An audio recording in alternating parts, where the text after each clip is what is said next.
بسم الله الرحمن الرحيم.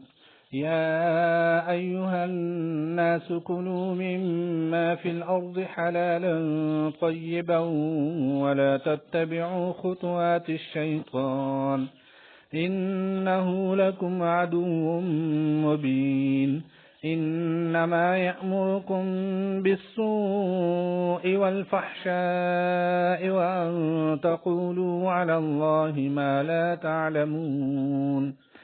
وإذا قيل لهم اتبعوا ما أنزل الله قالوا بل نتبع ما ألفينا عليه آباءنا أولو كان آباؤهم لا يعقلون شيئا ولا يهتدون. ومثل الذين كفروا كمثل الذي ينعق بما لا يسمع إلا دعاء ونداء صم بكم عمي فهم لا يعقلون. يا أيها الذين آمنوا كلوا من طيبات ما رزقناكم واشكروا لله إن كنتم إياه تعبدون.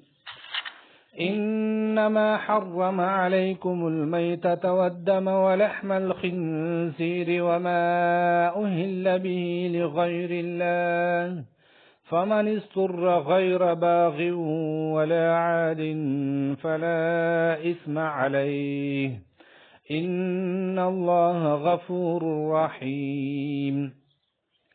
إن الذين يكتمون ما أنزل الله من الكتاب ويشترون به ثمنا قليلا أولئك ما يأكلون في بطونهم إلا النار ولا يكلمهم الله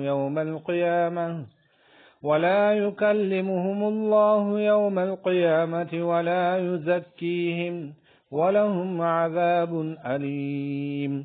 أولئك الذين اشتروا الضلالة بالهدى والعذاب بالمغفرة فما أصبرهم على النار. ذلك بأن الله نزل الكتاب بالحق وإن الذين اختلفوا في الكتاب لفي شقاق بعيد.